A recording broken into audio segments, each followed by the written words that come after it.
All right, I'd like to call this meeting for the Region 15 Board of Education to order for Monday, March 10th. Can we please stand for the Pledge of Allegiance? I pledge allegiance to the flag of the United States of America and to the republic for which it stands, nation under God, indivisible, with liberty and justice for all.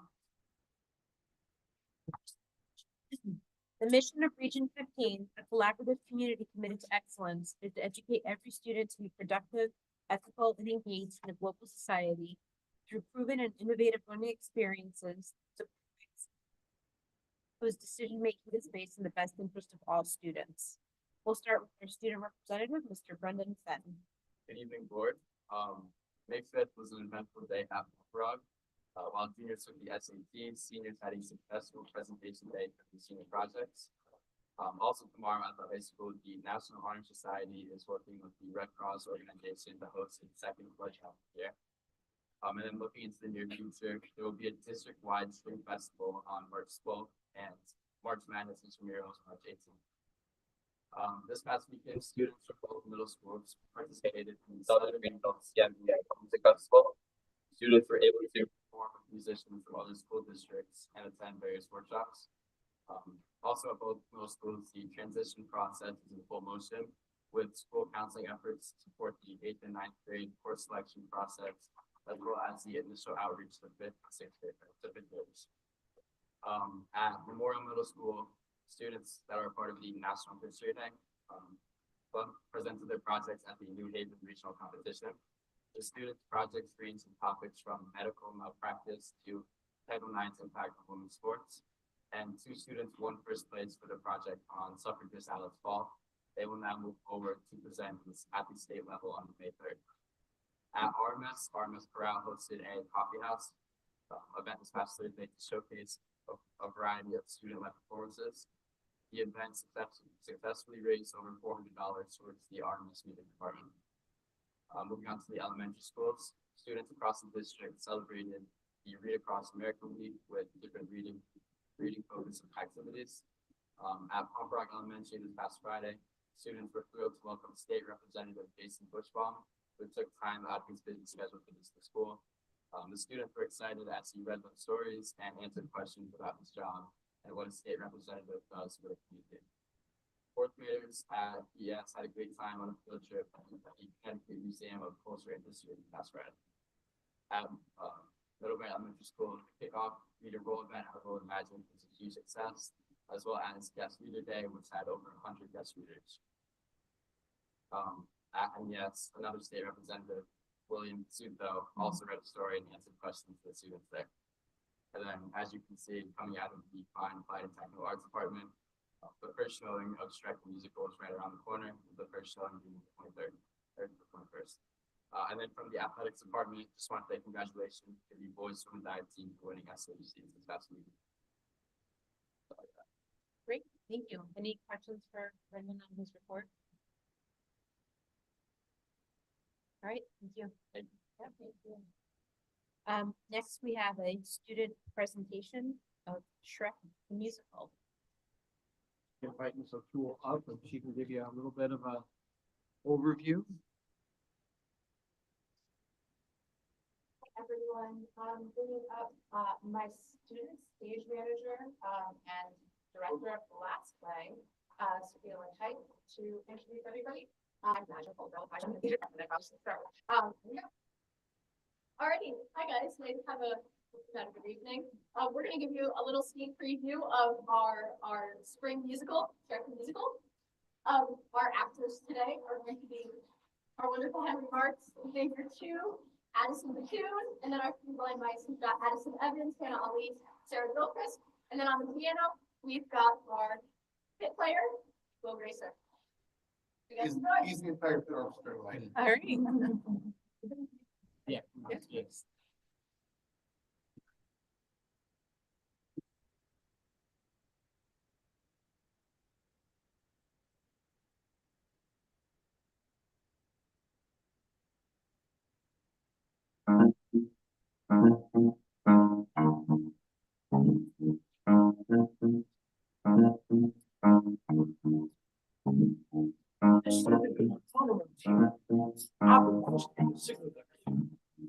first lab. It's 20 pounds, you go big.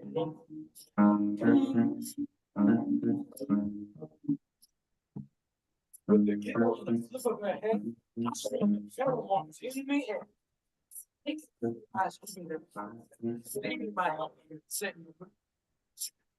Hope you don't love it, right? And I got some friends to think otherwise. And here they are.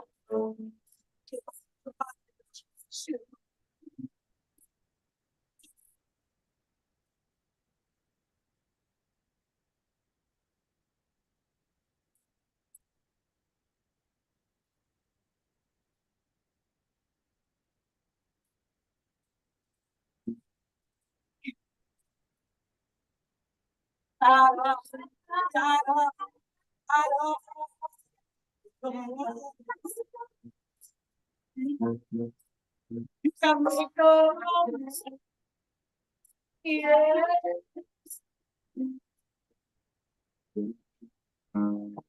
Good guys, help.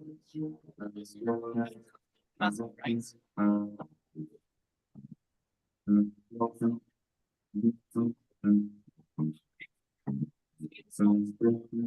The whole kind of stuff. Wish I was more unique.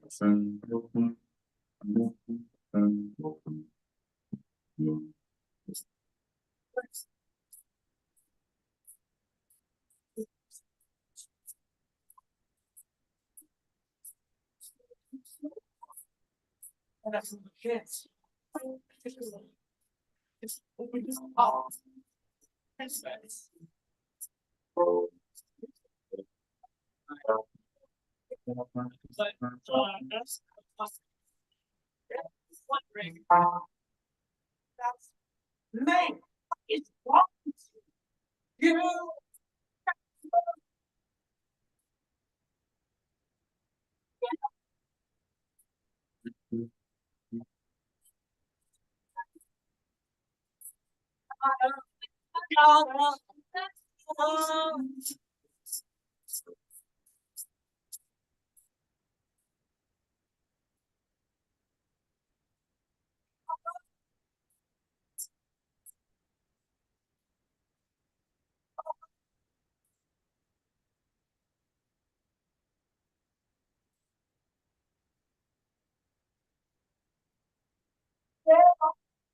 Yeah.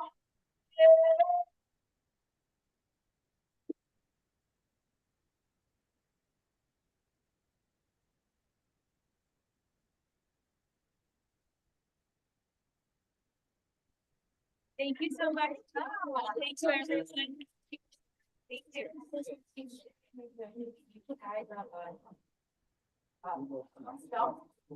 Looks like graduate administration had a great effort today in basketball. Glad to see you all. So far. Takes a few hours.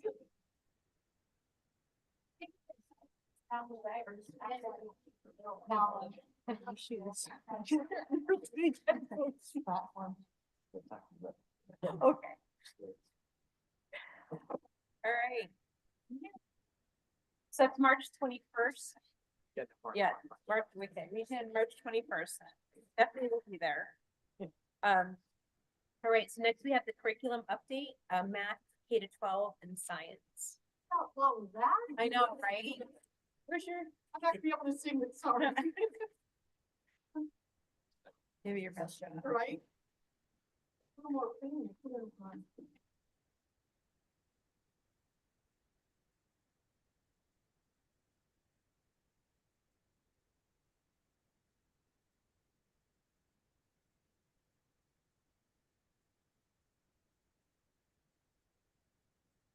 So thank you very much for the opportunity tonight to share some updates in science and math. A few weeks ago, we did the update for social studies and ELA and language. So we're moving on tonight to science and math. And so we'll first start to talk about science. And if we follow a similar format to what we did last time, which is what are some new things and what are some of our next steps.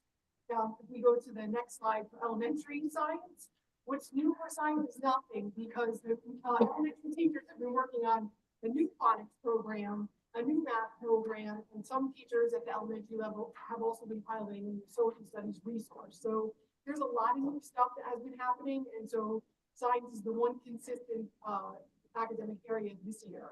And we're continuing to use the correct science units are things that we've been using for the past probably 5 years. Some of the next steps, though, are that we have some fifth grade teachers previewing Open Sci Ed, which is the resource that we're currently using in middle school. And right now, and it's actually a state recommended resource. But right now, Open Sci Ed is not complete. They haven't completely written the elementary version yet. And so there are only a few units that are available. But right now, some of our fifth grade teachers are taking a look at those to see if that's something that we want to eventually invest in at the elementary level. But not for next year, as things are still new. If we move on to middle school, like I just mentioned, Open Sci Ed is the resource that we've been using for a few years now. This is our 4th year of implementation. So over this past summer, we've been working on developing some assessments and some scoring guides, looking at the end of the unit assessments and some interim assessments in between the units so that we have some data. Similar to what I mentioned at the last curriculum presentation where we talked about ELA, we talked about social studies, our teachers have been working with the Partners for Educational Leadership on the use of data and how do you determine instructional strategies to implement in your classroom based on data that you gather from students. One of the things that's relatively new this year is a collaboration with our secondary ML teacher, our multilingual teacher, where that teacher has been working with science teachers on how do you make accommodations for the curriculum and for assessments so that all students can access those assessments better.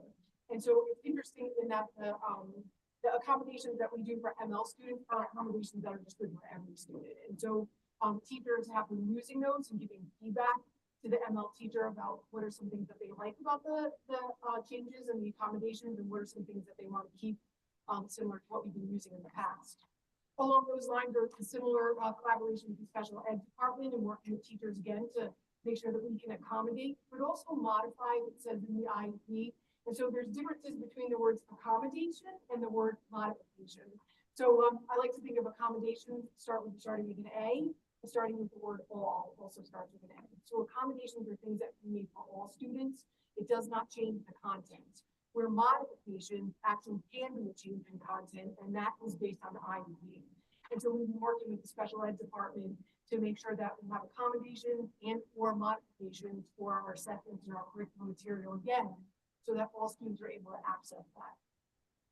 One of the things that we've been working on in the middle school is using those interim assessments. We have those for SBAC, but they also have them now for NGSS for the science assessment. And so weaving those into what we do in the classroom and curriculum so that students get a practice on what those types of questions are before we get to the NGSS assessment. And so what are some things that are coming next?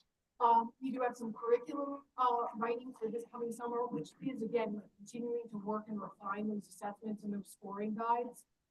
Similar to what we talked about with ELA and social studies, incorporating the attributes of the portrait of a learner that we talked about a few meetings ago, and having our middle school instructional teacher leader or ITL collaborate with 5th grade and with high school. So like that transition from 5th to 6th grade, and then that transition from 8th grade to 9th grade, and to talk about what instructional strategies are we using that should be common vertically, and then identifying some alignment between the NGSS practices and the content. And for high school science, we talked to P&C at the beginning of the school year about the curriculum revisions that were done this past summer.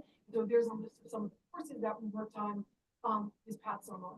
A couple of years ago, we developed a Region 15 curriculum template. And so I think I might have mentioned this last time, we're working to phase in all the curriculum that we currently have into that new template. And so we just don't have enough people power to be able to do that all in one summer. So as we revise each of the content areas, we're putting that into the new template. And so we started some of that work last summer. We've been focusing on ensuring that the classroom tasks or activities or assessments are aligned to the NGSS standards and those science and engineering practices that are part of NGSS. And specifically on 2 of the scientific practices. So that idea of designing and conducting experiments and asking questions and defining problems. Again, we've been looking at, the practice tests for NGSS to incorporate those into, what we've been doing in class again, to give students practice on how those problems are, worded and what those tasks could look like. And, they also have been working with Partners for Educational Leadership on data and how those instructional strategies can be implemented to improve instruction based on data that we gather from students. And so, what's coming up next are some curriculum revisions for the different courses that are listed up there. And that ECE, the creation of the ECE physics, which is grant funded. And again, looking at how we infuse those attributes of the culture of a learner into the high school science curriculum. And so then mathematics. So as you know, or I hope you know, this year elementary teachers have been implementing illustrative mathematics. And so the full name is Illustrative Mathematics 360. So it's a newer version of illustrative math as their primary resource in Tier 1. And so in addition, many of our teachers have been incorporating practices from building thinking classrooms. And we talked a little bit about that at the board retreat. And so some of that really is how do we get students to work together to solve problems? How do the problems that we have multiple entry points so that every student can participate in answering those problems, and also getting students up out of their seats so that they can move around and work with one another and not sit down and fill out a worksheet, which you'll see some comments from students in a little bit. We've also been working on creating district-wide family cover letters. So one of the things that we thought to do this year was, instead of just sending home the assessment from IM, to send home the assessment that shows you what the content is that the children are working on, and what the content is for the major clusters for that academic area. And so according to the Common Core standards or the Connecticut Core standards, there are major clusters for mathematics, like major grade level standards that have to be taught, and then there are supporting. And so what the coaches have been working on is creating those family letters and getting feedback from teachers to show the major clusters that students are working on and how they're working towards mastery of those. We also use that major content cluster when we talked about SRBI criteria, because we had to change our SRBI criteria because it was based on our former resource that we used. And so we had to make sure that it aligned with IM. And again, we looked at like, what's the major content for each of the grade levels that we have in elementary school, and then looking at how students did according to those. IM actually has a rubric, an implementation rubric that's broken down into various parts. And so some teachers have been used that to set their goals this year. And as you know, we had a new educator evaluation plan this year. And so some of the teachers decided to use portions of that rubric as something that they can base their goals on. One thing that we started this year was school-based learning walks in all 4 of the buildings. So and the reason to do that was to go in and visit classrooms and to analyze and plan around what students were learning in class. So not only did we have people from each of our buildings go into the other buildings and do that, but we also had people from other districts come in who are thinking about implementing IM and wanted to come and see it in action. And so we had some school-based learning walks, not only with people from our district, but people from other districts coming in and seeing Region 15. And then we have the weekly RAC meetings. So these at the elementary happen before school, so around 8:10 to 9 o'clock, and it's professional development for teachers. And so for the mathematics this year, topics and things like fluency. What does that mean in mathematics? That building thinking classroom strategies. How do we implement those in IM as we're implementing at the IM philosophy? And because having a math group in each building this year, we were able to have weekly meetings at every elementary building and for every grade, where before they were in one building, 1 week, and then had to go to another building another week. And so we weren't able to be as responsive as we needed to be. And so by having a coach in every building, we're able to have like that just-in-time PD. So if teachers say, I need a RAC session on something, the coaches can go and build that and actually do that week. So what's new? One of the things we're going to do this year is we're going to survey teachers to get feedback in order to begin planning the PD for next year. So we actually plan PD for next year in the spring. So by the time teachers go home, for the summer, there's already a plan on what those days, the district PD, the full days are gonna be like for next year. So we wanna get some input from teachers on what are some things they wanna go deeper into next year with regards to elementary mathematics. And continuing that, work with integrating building things in classroom strategies, and how does that combine with practices that are in illustrative math. One of the things we are going to continue is those classroom visits, because it's nice to go into other people's classrooms, whether those are the people in your building or those are the people's classrooms across the district, to see how it's being implemented and to get some ideas on what we could do in our own classrooms. One of the things that we're doing this year, which I think when I present the ML presentation, we're going to be having a math portion to the multilingual summer program. In the past, it's only been literacy. And so this year, through grants, we're able to add the math portion for ML students. And the coaches actually are the ones planning this. They're the ones that are going to be delivering this. And so we're going to be extending this day. So it goes from 9 o'clock in the morning until 2:30 in the afternoon. So we have a literacy portion for ML students, and we also have the math portion in the afternoon. So more to come to that in, I don't know, one thing. So I thought this was really interesting. So this is actually feedback from students. We talked about having them work with partners. We had randomized groupings, so you didn't necessarily have to pick your own partner as a student. The teacher randomized the groups, and actually had vertical surfaces put up around the room. So vertical surfaces could be something as similar or similar to a chart paper hanging in the room, or it could be something where you're able to erase more like a whiteboard. And so here, these are just some this is just some feedback from students where, you know, they felt confident because they had a partner, or they were relieved that they didn't have to pick their own partner. It was kind of done for them, or that they like working with other people, or they like getting up and standing around the room. So all feedback from students about strategies that we're implementing this year in elementary mathematics. Second grade, yeah. It was like second grade, yeah. And so in addition to the work that the coaches are already doing, 3 of our coaches volunteered to participate in a project with Dr. Shelley Jones. She's a mathematician at Central Connecticut State University. She's written a couple of books about mathematics, women in mathematics, and she heads a global and community math stories project. And so our coaches chose to research about Connecticut stone walls, which I thought was so interesting, where we talk about there's 240,000 miles of stone walls in Connecticut, and how that's enough to circle the earth 10 times, and that these stone walls were built by Native Americans more than 12,000 years ago, and then used by farmers in the 18th and 19th century. And so they met with a whole bunch of experts in the field that are all listed there, from Linda Elliott from the Southbury Historical Society to a geologist at UConn. What they did was they actually built lessons about the stone walls here in Connecticut, math lessons.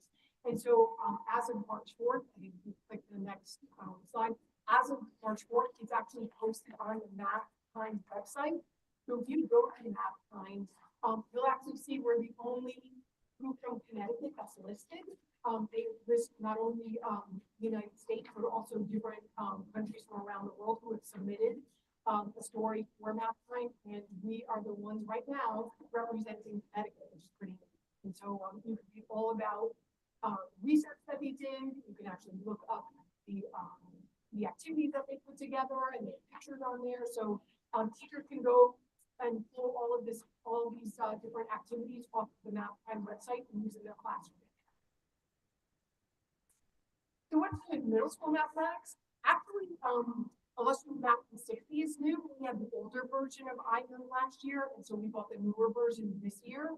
We talked in P&C at the beginning of the year about some curriculum work that was done, where we looked at pacing guides, really to map out and frame what the year would look like as a guide, so to make sure that we cover the content that needs to be covered, so when students go to the next grade level, they're prepared.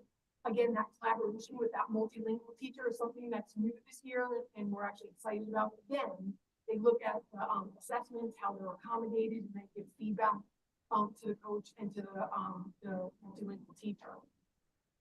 We started some vertical meetings this year with our instructional teacher leader at the high school for math and our math coach at the middle school, to talk about that transition again from, an 8th grade to 9th grade and what that should look like. The Partners for Educational Leadership is still work out that we did with middle school. And we just started this year implementing some learning models. And so, that's when middle school, teachers are visiting each other's classrooms with guiding questions, to see what to look for when they visit each other's classrooms.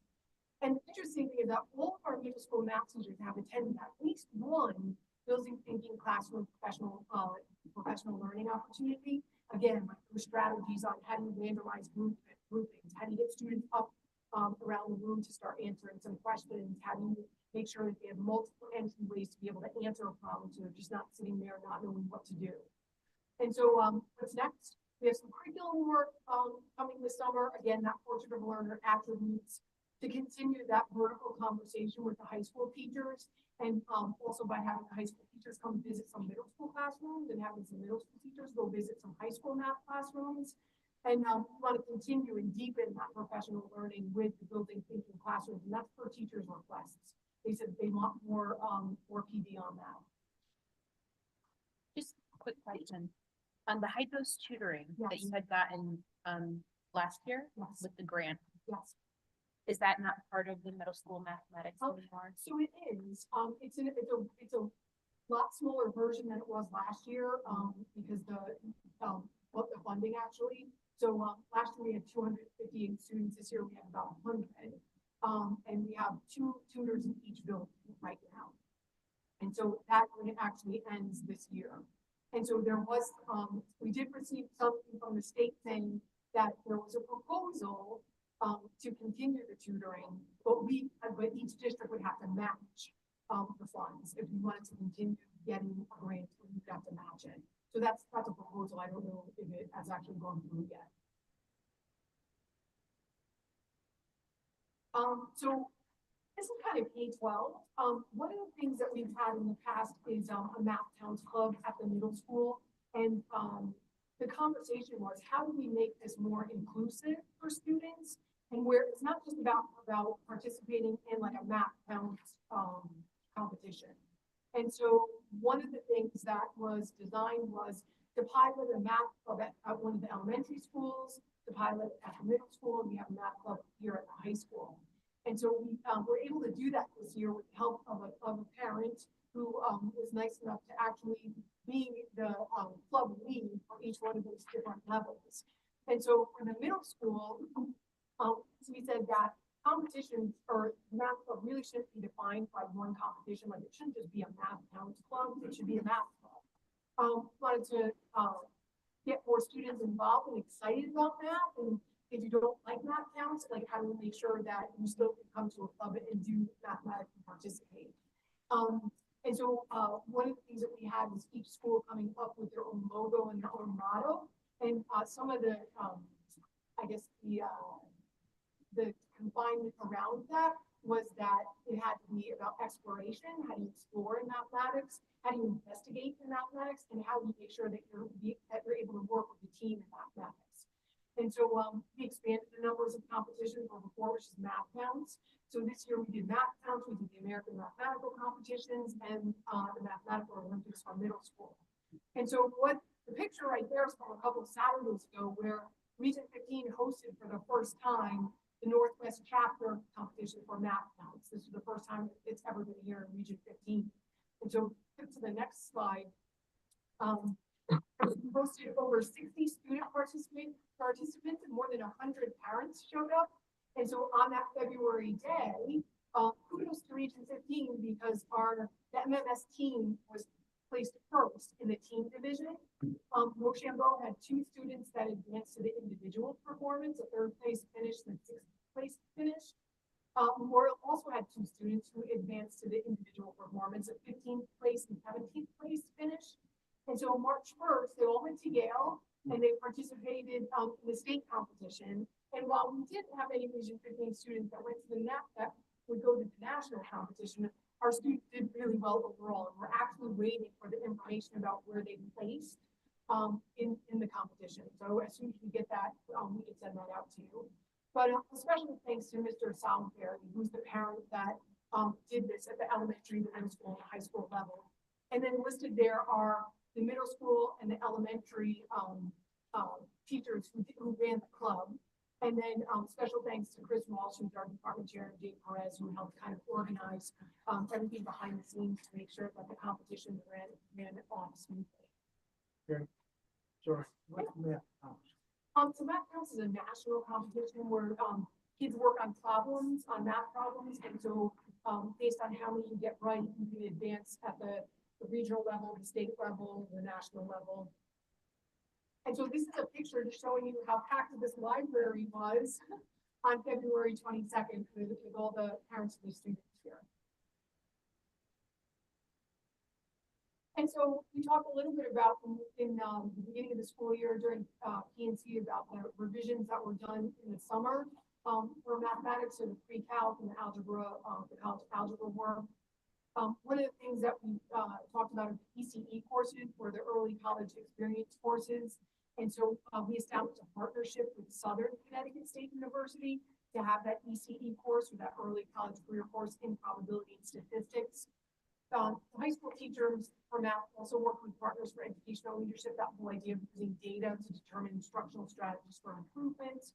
We talked a little bit already about that instructional teacher leader at the high school meeting with the middle school to make sure that we have that vertical alignment. And so what's next is actually having a high school teacher apply to teach that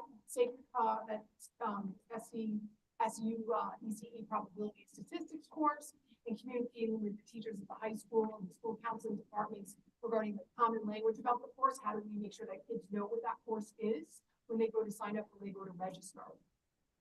There's a list of some curriculum work we want to do this summer. That's again looking at that college algebra, because as we revised it last summer, getting the feedback from teachers who taught it this summer and incorporating that feedback. Probability statistics, personal finance, and farmers calc. And then again, adding those attributes for portrait of a learner. I just want to show like that corner picture of some high school students using vertical surfaces, working together, answering problems, that building into classrooms, strategies that we've been talking about. Thank you. All right, thank you very much, Dr. Chiapetta. I'm looking at this in a just smaller slide. Thank you for the All right. bigger version, especially when we sit here. Yeah. All right, any questions for Dr. Chiapetta? I just want, I can, to piggyback off of what Marion asked about the tutoring, just because we kind of open up that door. What, from a dollars perspective, would that look like? What, well, I guess one, is it part of our existing budget? I don't think it is. And if it is, why wouldn't we want to do that? So I just am trying to understand potential matching costs. What would that look like? So the challenge right now is the costs are extreme. The grant that we applied for and that we utilized last year was $370,000 or $400,000, right? Total spot almost 5. Right. So Yeah. we looked at to replicate that would be 250,000. That's assuming the state gets the same level of funding. We also found that there are multiple vendors. Some of the advantage of using the vendors in the state grant is they vetted them and they had a list. But as we worked with vendors, a lot of the folks that they were sending us didn't have a background in mathematics, so we were doing in-house training. And so some of the conversation is, can we replicate the structure, but do it more cost effectively? If we're paying $250,000 to train people once they get here, for a fraction of that, we feel like we can build an internal structure. We do have interventionists, we do have some tutors. What we didn't have before that high dosage tutoring was the model that we implemented. So I think there's some internal conversations of the success that we found, and something that we didn't find was that based on the structure or people within that structure. And then I think our current thinking right now is the structure matters a lot, and training people illustrative mathematics, they were not coming trained in. It is a more sophisticated approach to mathematics, and so making sure that we have kind of control and some like line of sight who those people are and the training they get before we have them work with our students.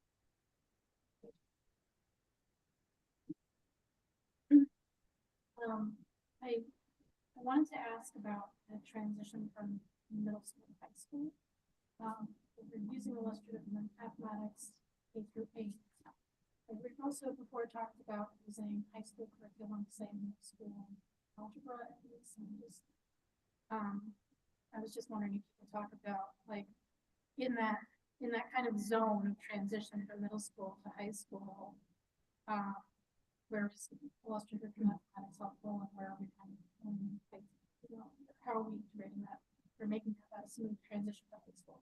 So last year was the first year that we used illustrative math algebra for the 8th grade students that are in the algebra course. And so one of the things that we thought was interesting, and when we looked at the data, that class did really well according to the state test, according to SBAC. And so one of the things that illustrative math does is explain to you the why, and not just go and plug in numbers. And so we talk a lot about like that conceptual understanding, or like understanding why you do things before you actually just start plugging in numbers. And so that's where that conversation with the ITL at the high school and the coach comes in really handy to talk about what are some things that the high school really wants to make sure that kids know and are able to do, and making sure then that we're giving them practice in the 8th grade to be able to do that. We've also talked a lot about like what the midterm looks like. So what should the midterm look like? If you go and look at the Common Core, what they say is that there's a very small percentage of assessment that should be procedural. And so a lot of it is about that whole idea of being able to apply your thinking and be able to understand the why of what you're doing. So we talked a lot about how that midterm should have things on there that is about the why, it's about conceptual, and a very small number of things that are procedural, because eventually you have to get to a procedure. That's the most efficient way to do mathematics is the procedure. But knowing why that procedure works. And so that's where those conversations are coming in. That's where these vertical visits are coming in. And so we make sure that we do the same content as the high school algebra class. So that's where our pacing guides come in really handy to make sure that we cover the same content that the high school covers, so that when we can get to the high school, they can move on to the next course. We don't have to worry about them missing things because of IM. So we've been able to align that. So we're a couple of years down the road now with aligning to NGSF standards and using that assessment. Can you share a little bit? I looked in the slides and we make mention that we're still working on aligning certain grade levels to those NGSF standards. Can you talk a little bit about how that has maybe transformed our science curriculum K-12 and how that might continue to evolve as we get further down the line? The best example I can give you is at the beginning of the school year, we had a district, which I won't name, actually call us and ask what were we doing in middle school science because of the scores. And so we talked about, Why I'm asking. yeah, we did talk about Open SciEd. We also talked about the schedule, the middle school schedule, and how, there is that block of time, about at least 50 minutes, 5 out of 6 days to be able to do science. And not everybody in middle school has that. And so that was our conversation with the other district where they didn't have in 6th grade every day a student having science, which is really interesting. And so I do think for middle school, we've been working really hard. The ITL has been working really hard with teachers on how do we use that resource to make sure that we're getting all the NGSS practices that are in there. For high school, realigning all of our curriculum, because again, it's the people power to be able to revise all of these different courses to be in line with practices and the philosophy of NGSS. And so we've been working on that. I would say the struggle at elementary always is time. The time during the day to do so many minutes of literacy, so many minutes of math, you have social studies, you have science, so being able to fit that in. And one of the things we talked about was how do we kind of align it so that the read aloud for literacy is about a science standard or a science concept. How do we make sure that we can kind of blend those things together so it's not in silos, which takes up a lot of time, and you can then embed some of those things and be able to get everything done. So we're working on that. It's a work in progress, like everything.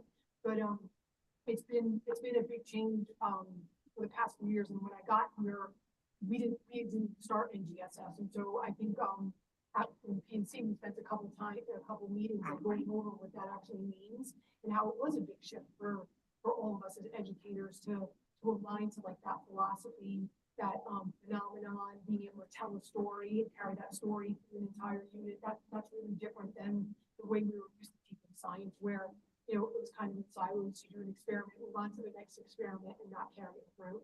So I do think kudos to middle school. It was other districts were kind of recognizing that we've been doing pretty well. So we'll continue doing that. So follow-up to that is, so understanding that that's a pretty transformative shift. I feel like we're pretty close to the other side of it, and now we're just gonna kind of loose ends. Yeah, there's a few things where we revise, and then the process for revision is as you revise, you then go and try it out over the course of the school year, keep track of some of the feedback you want to do, and then you go and revise again over the summer. So that idea of like continually revising and improving your practice is something that you'll see as you look through Science. right. Yeah, as you look through the curriculum, you'll see some of the same things happen one summer and the next summer, because it is that feedback loop. Great, thank you. We shift down to the success of that open science structure is what's being done at elementary school. It'll start in 5th grade where we have, the most science instruction because they're departmentalized. So there's teachers who go through training, they have a broader set of science instruction because they're more specialized. And then K4 will be the next phase. And that's where it's not going to be kind of, I want to be clear, not that the shift to open science maybe in a sense is easy, but when you talk to say a 1st grade teacher that has so many other things, how do we embed that phenomenon, the structure, the mindset in a way that still allows them to implement, every direction we've taken. The implementation of phonics, everybody wants 90 minutes, right? Phonics wants 90 minutes, math wants 90 minutes. So there's not minutes in a day when you add them all up. And so, it is about how you kind of create cross-curricular paths. And so you can kind of, while you're teaching social studies, embed the science standards or in the math or literacy, you can bring that in. And that's the heavier lift, especially for our K4.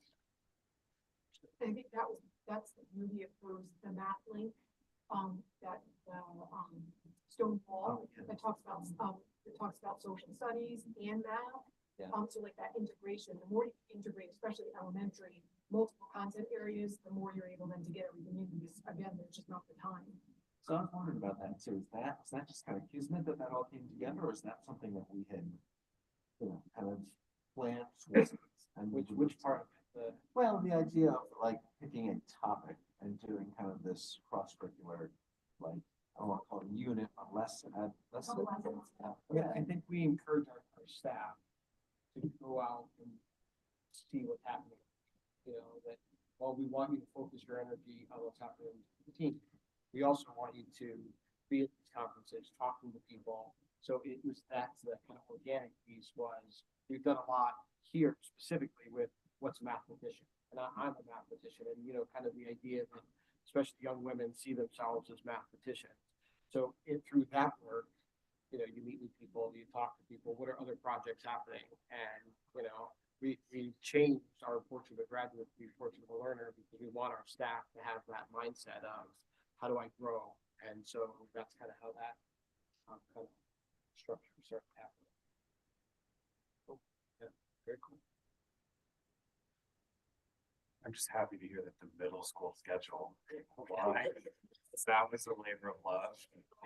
And I'm all for collaborating in content areas. So anyone asks you for that schedule, you tell them $1 million. Thanks for points. So our teachers would sell cheap. Elementary school, do you envision that will continue in part 1 of our The pilot for the math, that happened at the LMS? the club. Yeah. Yeah, it's after school club. So we talk a lot about equity across our schools. So I recognize that was positioned for this presentation as a quote-unquote pilot. Yep. I understand it's supported by a parent or whomever. Thank you to that individual and for all the support that you guys are providing. Will that be, as it moves forward, will it be Is there an opportunity to include students from other schools, whether or not they'll be bused there, or whether they will be, opened up to GS, PES, MES? So I'm glad you mentioned that, because I did say last Wednesday, I think I said that there was $800 added to my budget, and that I would explain it tonight, so I'm glad you said that, because I forgot to explain it tonight. So the $800 that's in, my budget under, I want to say, other purchase services, is, to support those, that math club at the other elementary schools, or all 4 elementary schools have it. The 2 middle schools will have it, and the high school will have it, and so that money is for all those 3 competitions that were listed, because you have to pay to join those. So the money is in there to be able to do that. And so one of the things is having a staff member like that was listed up there run that club after school.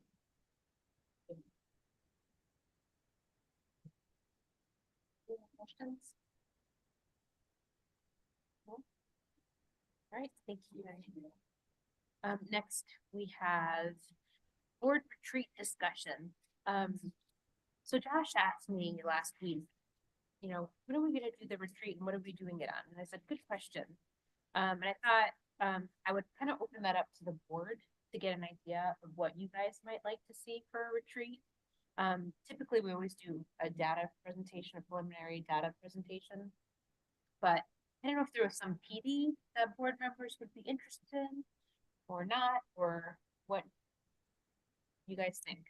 Go ahead, Steve. So first, just sooner you can get that date out there, the better. I know, because people have their busy schedules and there's never gonna be a perfect date, but you never know the March 12th. It's a summer retreat. Yeah, it'd be great. Just the date and time though, I thought it was really worthwhile. Like, I just think that should be like every year. Because it allows, let's deeper dives and you can just see how you can really drill into different, whether it's a school or a grade level or a classroom, right down to the student, and how, not that we're talking about individual students, but how you're using that information to make informed decisions. And then how you correlate it, how the district can sort of correlate some of its practices to either an increase or decrease in scores. So that's one that's right. Okay. Anyone else have any ideas of maybe PD or something that they want to do? Go ahead, John. I'd like to, remember, get new laws, new legal things to come. Okay. That could be a whole day too. Well, let's go in detail. Yeah. Gotcha.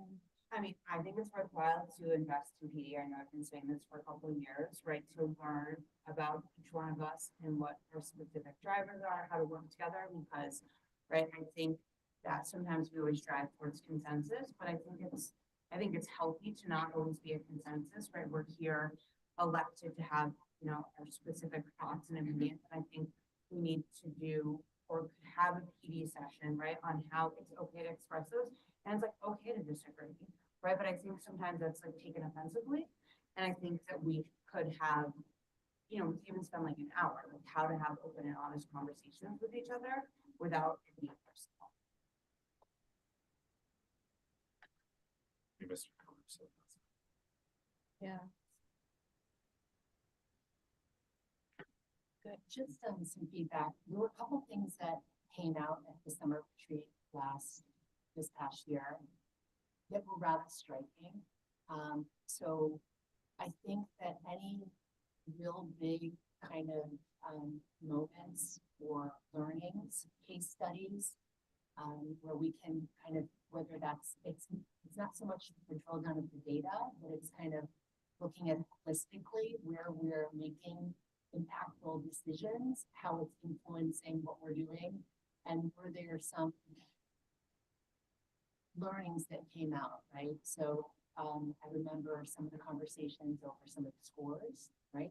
The outliers there, and then there was also some changes that had been made relative that impacted class size, relative to some decisions that had been made. So things like that, from a transparency perspective, 100%, I want to see And anything that you can give us early, even if it's in a pre-read, to kind of better allow us to understand some of that information going into that conversation would be highly appreciated. Right. Anyone else? You're always welcome to also email me if you think about that a little bit more. So it looks like you guys want to do a retreat. And so we'll come up with a date and, you know, definitely give me feedback as to any other thoughts that you have about what you might want to add. I know that the end of the year is real busy. I feel like August is almost too late. Is there any opportunity for it to be earlier? Which I know it's hard because you're making some of those last minute decisions going into planning for the September, and I know we got a lot going on with graduation and all that. But Early, like what? What are you thinking early? What do you mean? June? Wasn't too much support. Yeah, like, Yeah. yeah, that, We don't have to state assessment data back by June. We're there faster, but we will get aggregate data back. I think we got it like 2 weeks before the retreat last year, right? When did you get retreat last year? August. August, Well, yeah, mid-August. Yeah. Right. Right. Thank you, everyone. That's right. Again, email me any other ideas that you have, and we'll get Josh and I will start working on that. Right. So next we have approval of minutes. We have a motion for approval of the February 24th, 2025 regular meeting minutes. So moved. Thank you, Heather. Do I have a second? Thank you, Steve. Any questions or changes, comments on the minutes? Okay. All those in favor? Aye. Any nays? Abstentions? Right. All aye. All right. Next, we have information and proposal board committee reports, policy and curriculum committee. Ms. Heather. Right. The policy and curriculum committee met this evening. We took a little bit of a detour. We discussed some business policies in the 3000 series. One of them was 3292, which is an investment funds policy that deals with the capital fund, pension fund. New legislation that enables us to create an educational expense fund. So we talked about some of the implications of that. We talked about how to reflect that in policy. Thank you, Mr. Martino, for coming to join us and explain how that works. We did agree on language. We did approve that policy. We will send it to Kane for their review, and then we'll come forward to the full board. We also picked up, actually I lied a bit, the fees policy is in the 1000 series. We did also pick up policy 1330, which is about facility use fees. This was not to crack open facility use fees necessarily, but to just add some clarifications that we even discussed as we were approving that with the stakeholders. So that conversation will continue. We have a conversation. And that's it. We talked about possibly meeting next. It's a very busy mood for meetings. So I am possibly thinking about canceling the next PNC. But to be continued. All right. Any questions for Ms. Dwyer? All right, next we have Finance and Facilities Committee, Ms. Shannon Cavallo.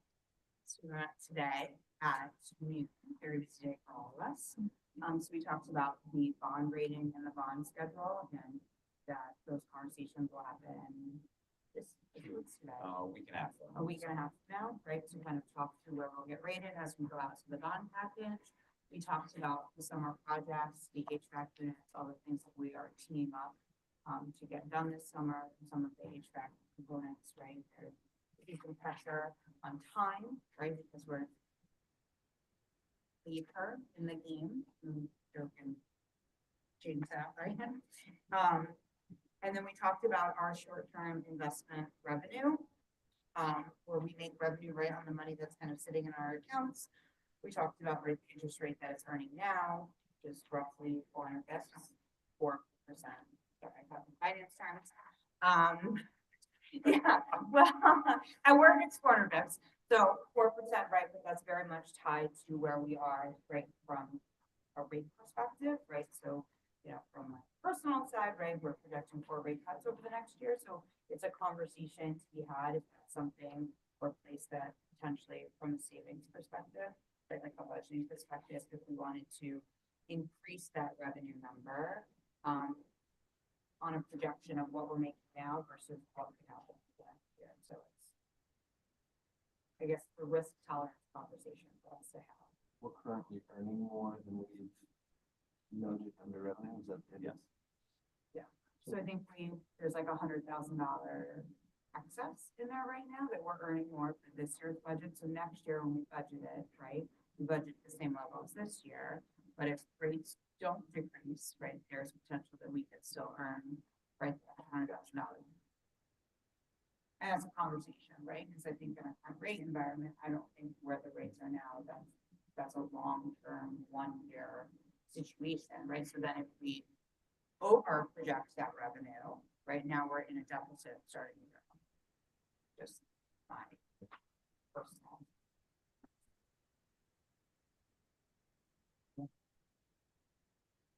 So we're gonna talk more about that at the budget meeting, I imagine, okay, workshop, okay.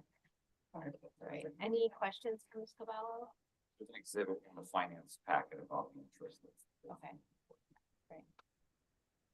Questions? So packet will be minutes. You have. You Yeah. know, I'll work to find it back. Yep. All right. Thank you, Ms. Cavallo. Next, we have PTO advisory, Ms. Sharon Addick. So PTO advisory met on March 6th, and the topics that were raised by the PTO and superintendent, they included the superintendent's proposed budget. Also, there was a discussion over the new communication app, which I believe is called Parent Square, and how that will be ultimately rolled out in a phased approach for parents and students and staff. Piggybacking on that conversation was also related to security and PII protection due to the recent Power School breach. And then lastly, there was a very robust conversation over portrait of a learner. The next meeting is scheduled for April 3rd. Great. Any questions for Ms. Addick? Oh, okay, and next we have board member comments. Have comments? Go ahead, Tom. Just to come back from the retreat. Has there ever been any talk about potentially breaking that up as opposed to doing it just in one day? Just trying to catch one day is hard.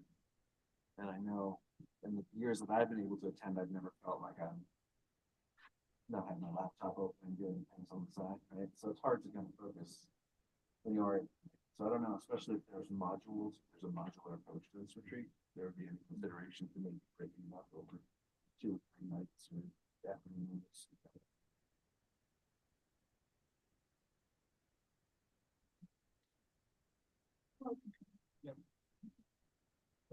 You still have, work, last time I went, it's like hour away, you still have it, you have. We've been hosting it at Heritage. Maybe we'll just put together a little survey of board members and include dates, times, maybe some options and select them. We may not find consensus, but we'll try to find a sweet spot. Yeah, and last year, we weren't able to get it done one day. We had to continue it another day. Is it in September? Did we continue it in September? So we kind of did have 2 days. Right, any other board member comments? Go ahead, Steve, sorry. There was, I happened to see it on Facebook, and I normally not. So recently, but the robotics team, the 2064, I think we all got the email as well, but I think, don't know, but I feel like that's the best that they've done in quite some time. And I think it's a great example of where a lot of people wrote in and then they were redirected to file the chain of command. Then it seems that Dr. Jones had met with them and was able to alleviate some of their concerns or provide information or space, and it seemed to really pay off. So I just thought that was a great example of following the chain of command and getting stuff done. And I was happy with the result. I just want to say thank you, right, for extending the, what's it called, senior experience, right, to the board members. It was the first time I had went, And it was really eye-opening and really great to hear from students what they were doing, right? The choices they were making towards college. And it was interesting, because some of them I asked, right, and I walked around and kind of tried to talk to as many students as I could, like, is it something you're going to do? And in some cases, right, they're like, I'm definitely gonna do this, double down, I really liked it. And some people are like, I decided that wasn't for me. And just as a learning experience, that's an amazing thing to be able to realize as a senior, because I've had seniors in college come intern for me over the summer and said, oh, this is not what I want to do.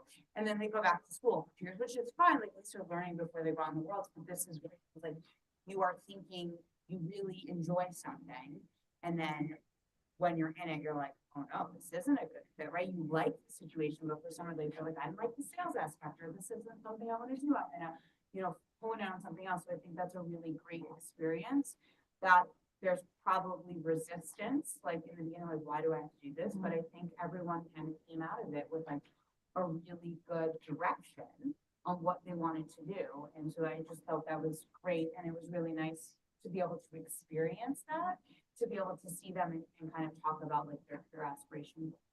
So it was a good, like, almost like a little capstone right over their kind of career and where they are. So thank you for the invite to. Just a big thank you, switching gears a little bit, to our earlier fun this evening, to everyone that organized the unified sports basketball team. It was a lot of fun. And hopefully, and I hope it continues. And if it does continue into next year, we have to organize some practices. But it was a lot of fun, so thank you. It was a great idea, and yeah, really good.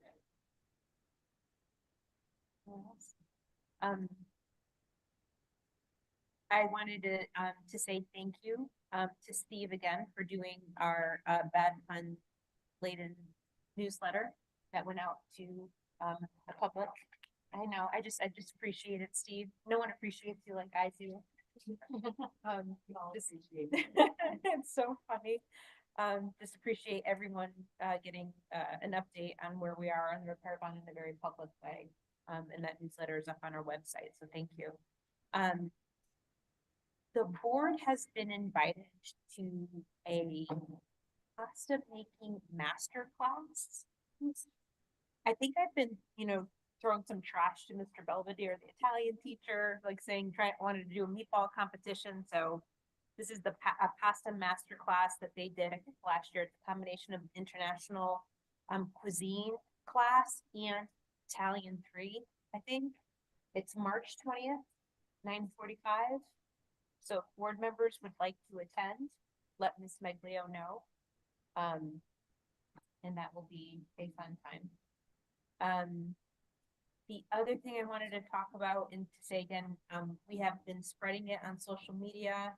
And I know there's a different a press release going out hopefully soon, that on March 13th, we are doing a community conversation about the Gainfield and Pomprog Elementary School feasibility study. And that's from 6 to 7 o'clock at Gainfield. Again, that's for the public to come and, start to give input on the different ideas for Gainfield and Pomprog Elementary School. It is being run by Tecton Architects. We're gonna, get that feedback. It's one of 3 conversations that are gonna be happening. Last week we had our think tank, which was a meeting with town officials, board members, and administration. To kind of again do like a little think tank. That was a great discussion. The community conversations, anyone can come to Pomprog or to Gainfield Elementary or any of them. And that conversation will be recorded and up on our website. I'm sorry. Oh, they're offering a tour too? Oh, great. So anyone comes and gets a tour as well? All right, 3 corners. Well, the first one's at Gainfield, second one's at PES, and the third one is at Monmouth. Right, so this Thursday, the 13th, is at Gainfield, 6 to 7. Right? Mary? Yeah. Send out something on that. Yeah, I'll send an email over. Yeah, we'll do. I'm I'm into the pasta thing too. Definitely going into that. All right, any other board member comments?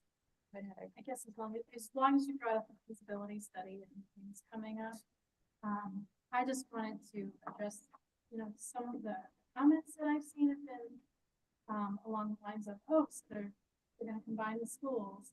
And I just wanted to make a comment that there is no foregone conclusion to this committee. It's very much a topic that is under discussion and that will be influenced heavily by what spaces are available to us and also what the community wants out of this project. So it's very important that we hear from people. Any other comments? No? All right, next we have the superintendent's report. Superintendent Smith, I know, I'll even wait that detail, right? Sorry, it's gonna be anticlimactic, I think. The first one, though, I touched on, I did want to clarify and, give some appreciation. We tend to throw a lot of shade at Hartford, when they make decisions that negatively impact us, but, the legislators and the governor did find a path in order to allocate the funds and make up the shortfall in the excess, cost grant for this year. Does fall short of the overall allocation, so we appreciate that they closed the gap. But I do appreciate that they're committed to the funds, and I think the piece that is important to us is it provides some confidence that they are gonna make adjustments next year. And so as we're sitting in front of a proposed budget, we feel that even more confident in the projections we made are gonna be supported by legislative action.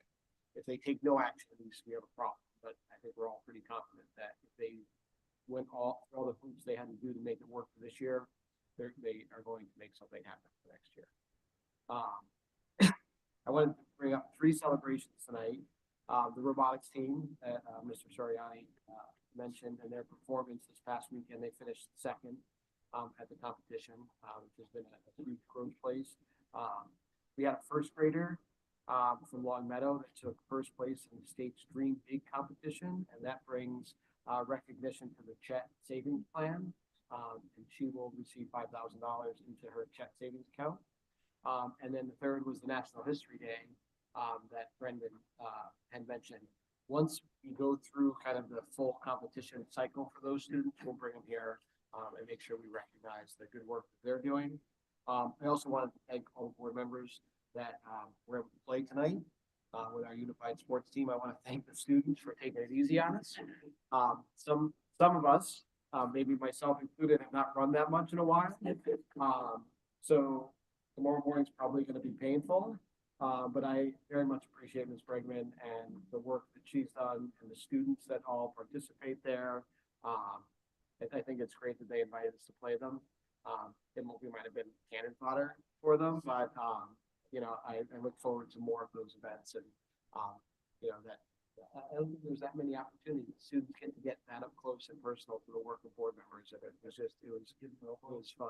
Some of them were a little aggressive, like they were not taking the kids lunch, until the end. Once they built up the lead, and I think they dialed it down a little bit. So I just want to thank you all for participating. Thank you. We do have some feisty board members. Learned a little something tonight about our board members.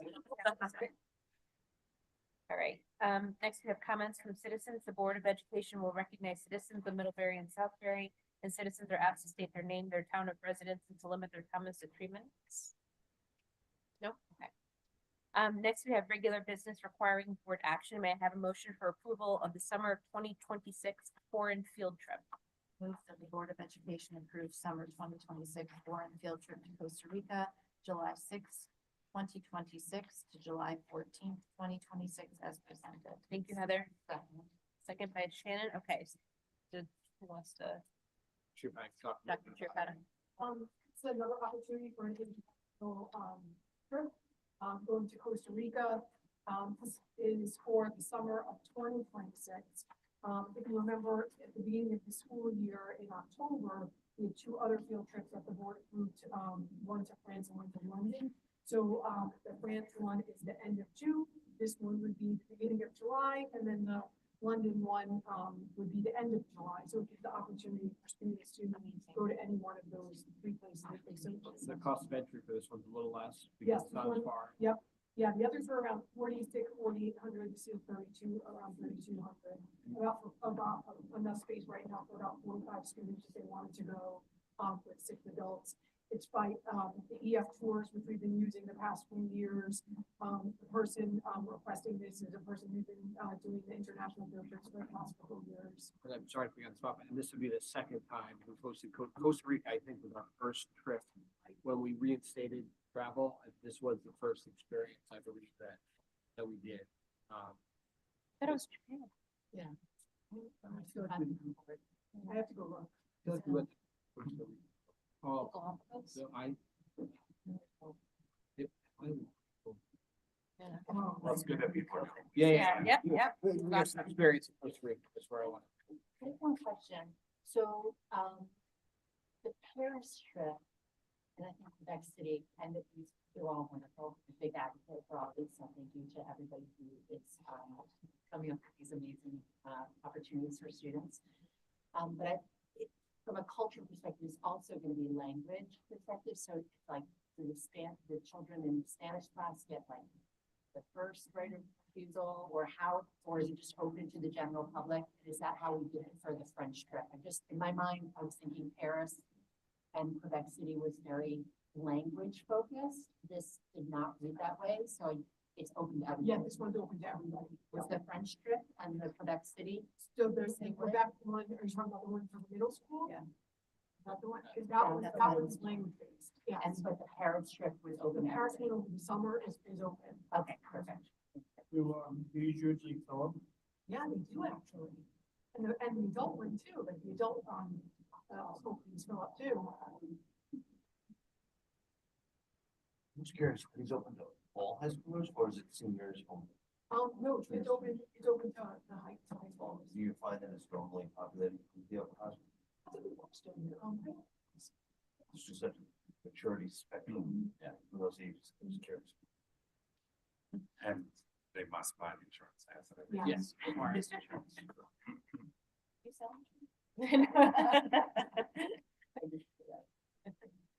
Any other questions? No? All right, all those in favor? Aye. Any nays? Abstentions? All right, it's unanimous. All right, announcement of future meetings. I forgot to put in here on tomorrow, March 11th, the feasibility study committee is meeting here from 5 to 7. That will be recorded as well. And that's open to the public. Wednesday, March 19th, we have our Board of Education budget workshop at here at 6:30. Monday, March 24th, we have PNC at 6:30, which might get canceled, as well as a Monday, March 24th regular meeting at 7:30, which also might get canceled. So stay tuned. We'll make a decision maybe next week about that. We just have had so many meetings lately. So we'll, okay, especially in March, it's been tough. Okay, when, The feasibility meeting tomorrow? Yeah. So, is there do we know what's on the agenda for that meeting, like what the discussion is going to be about? Yeah, it's on it's been posted, but it's basically it's somewhat a standard agenda where Tectonville, they've had a series of meetings with community officials, in schools, we've done tours, so they would do an update, kind of status on what we've learned so far. right. So Wednesday, March 26th, we have another budget workshop. And that one will be with the boards of finance from Middlebury and Southbury, and that starts at 6:30. And that will be followed by a Board of Education public hearing at the media center here at 7:30. May I have a motion to adjourn? All right, second by Shannon, all those